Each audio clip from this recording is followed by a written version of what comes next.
Hi, I'm Kat. I'm Arden 13. Welcome to our show, World Tiger. Building Dragon. Today we are continuing with some of World Anvil's summer camp prompts. Summer camp is a program set up by the World Anvil team to promote world building as well as the community in general. There'll be a total of 33 prompts all throughout the month of July, so if you're looking to win some prizes for your submissions, don't miss out. World Anvil is a free in-browser tool that has everything that a world builder or a GM may ever need. They also have some really incredible subscription options, so make sure to check those out as well. It's totally worth it and totally affordable. If you're interested, please go check them out. But in any case, I think it's time we got to the prompt.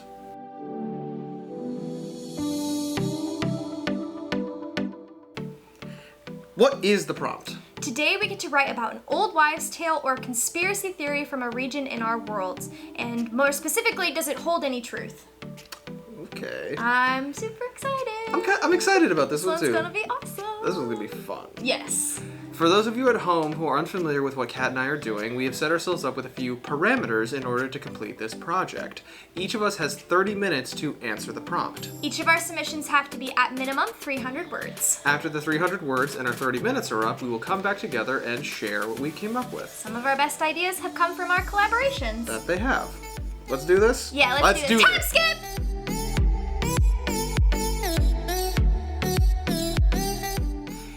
And we're back. We're back. How'd you feel about this one? You saw me. I was writing to the bell. You did not. To the Did not bell. stop. Yeah. I really like this one. Good. I actually wrote a myth this time, as opposed to last time when I didn't. And we talked about everything. You wrote about the items and like there were a myth, but.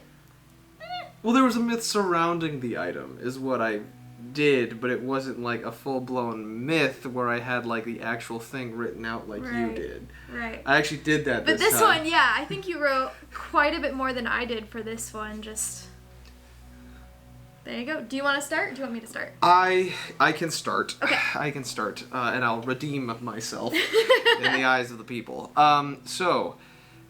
The myth that we wrote, we had to write an old wives' tale, and we used the myth template on World Anvil. So the myth that I wrote, the wives' tale I wrote, is about an individual called the First Blooded, and it is the first mortal being to be murdered on Ellecrid. Oh wow. Kind of going way, way back in time. It has evolved, obviously, through the years. But it has still kind of maintained this idea of the first blooded, the first person to have been murdered. And the way that the myth goes, and I'm not going to read it verbatim because I'm bad at that, essentially is that there was a common man who was, the perception of them is that this person was kind, hardworking, what have you, the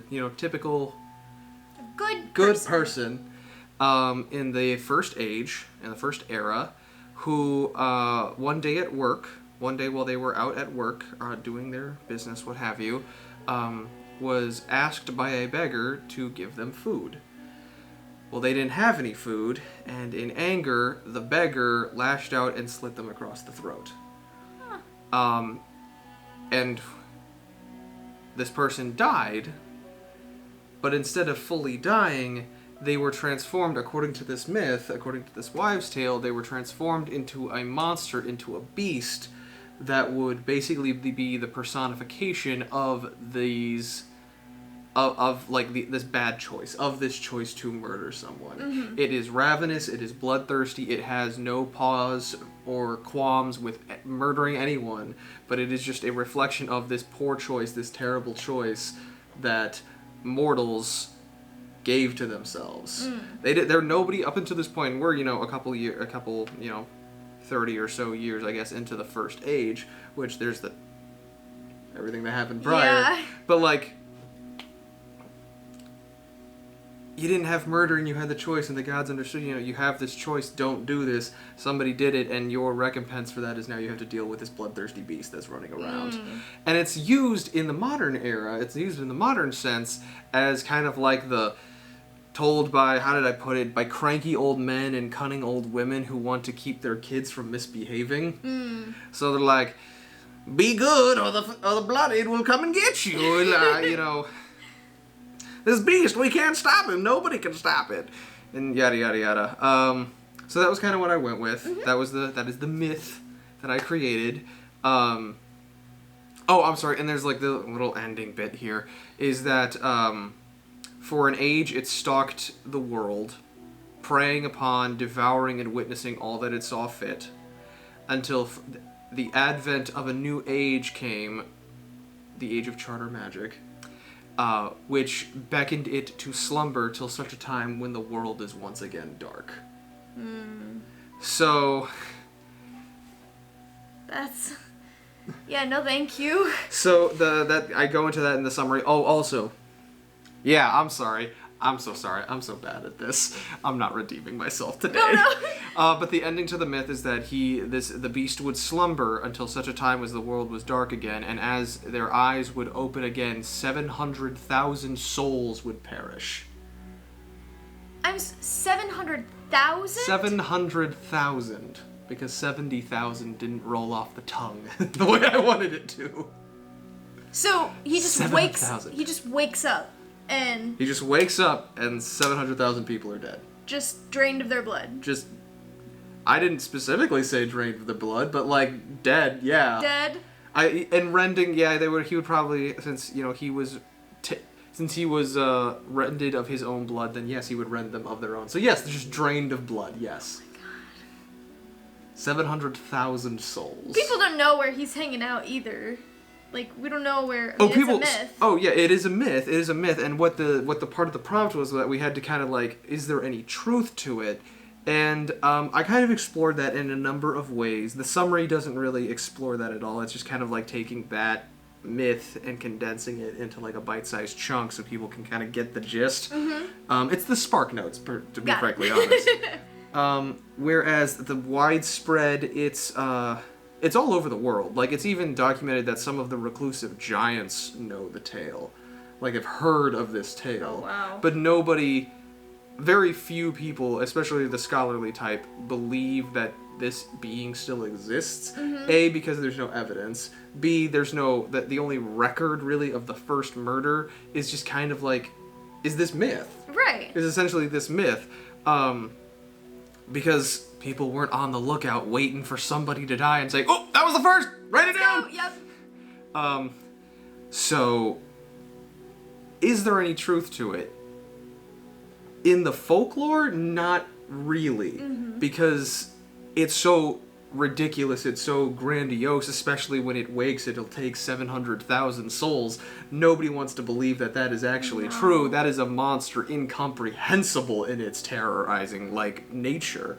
However, the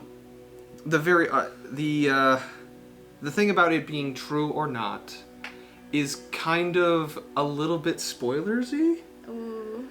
And I am juggling with the idea of the First Blooded being real and what connection they have to the world in the broad scheme of things, and how they would necessarily interact therein. I'm getting a lot of really cool ideas and I want to go into it, but to me it kind of comes to, I'm going to write that article in World Anvil and I'm going to bury it. Yeah, I'm going to bury it. Nobody can see this. Well, because they have a notes file, they have an option on there where you can maybe create a character or something like that, and it's just DM notes.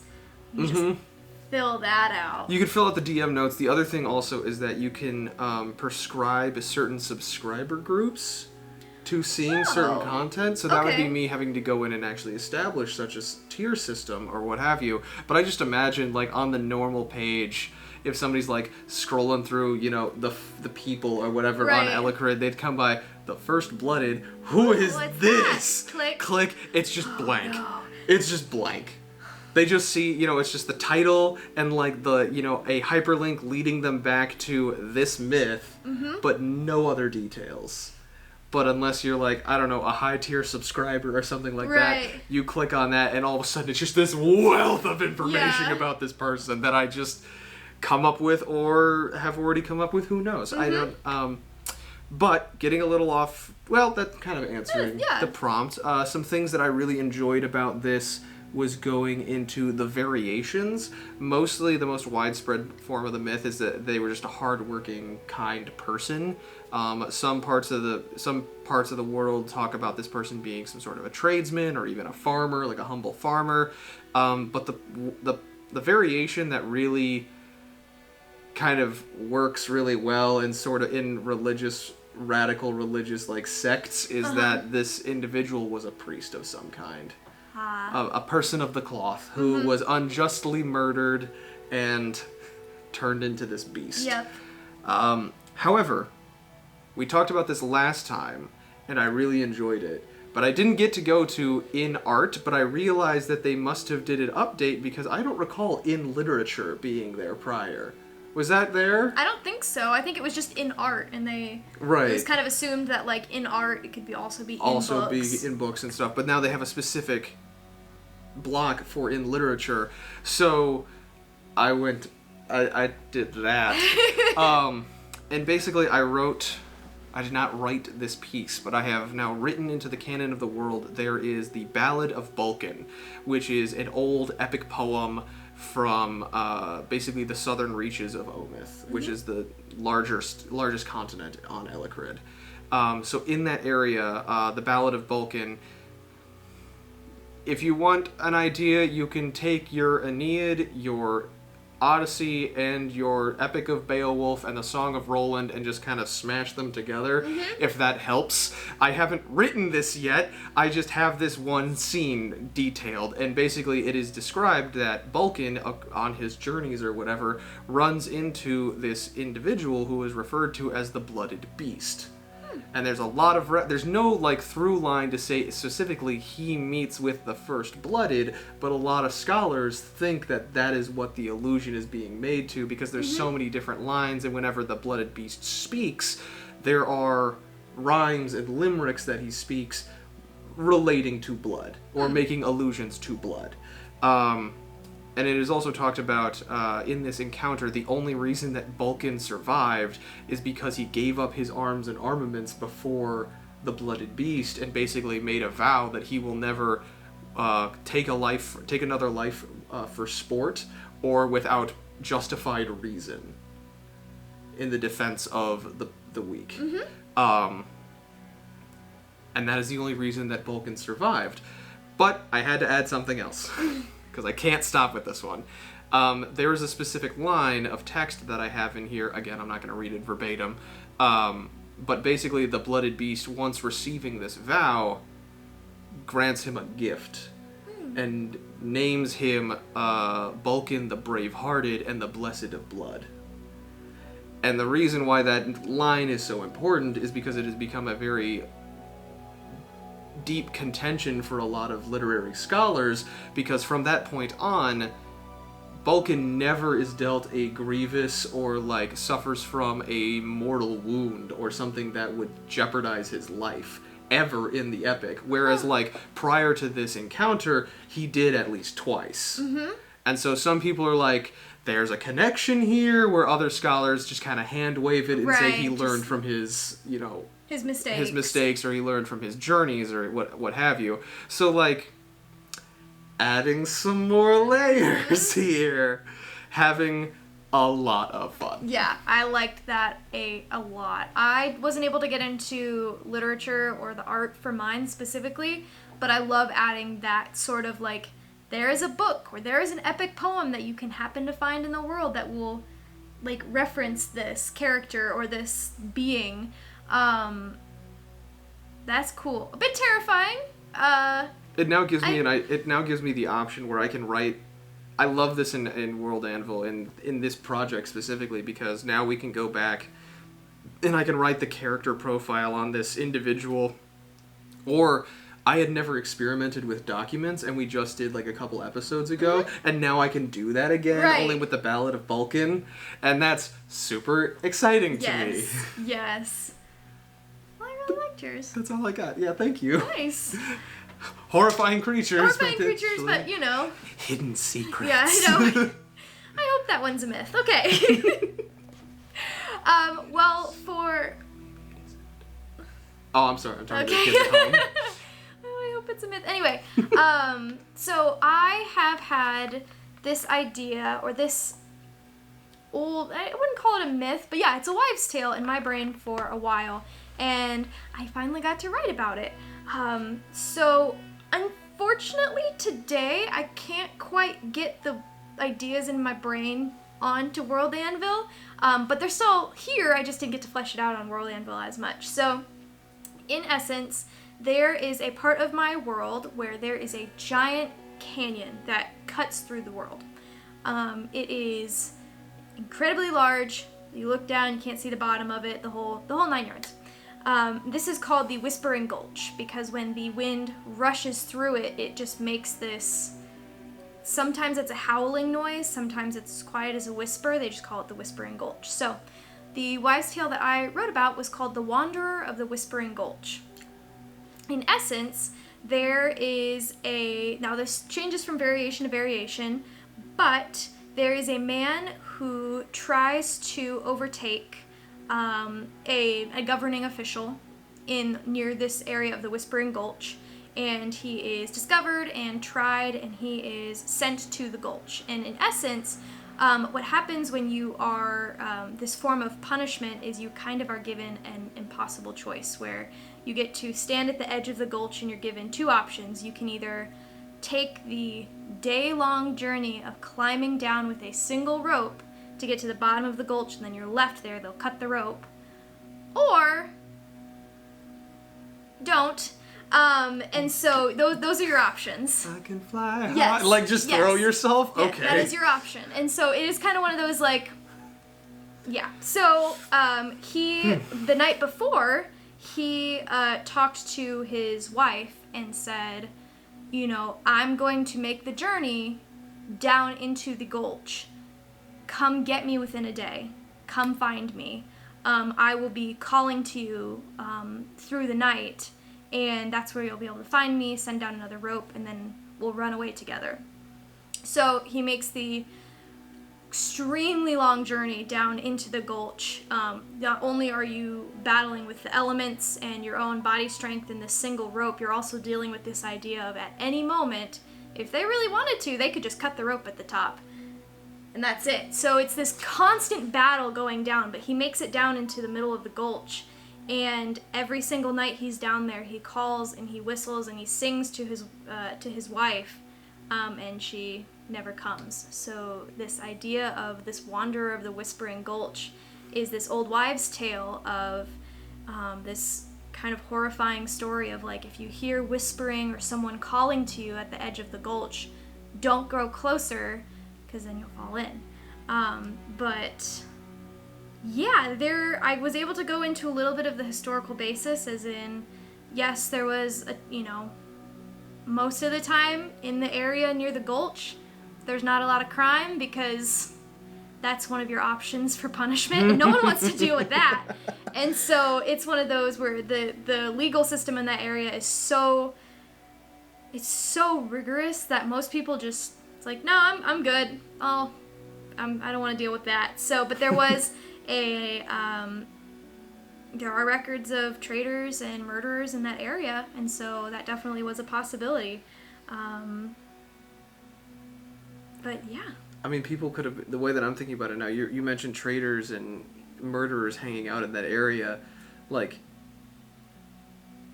somebody could just be like banking off of the myth of the Whispering Gulch or whatever, and like luring their victims to the edge and then just like Spartan kicking them into the gulch. Yeah.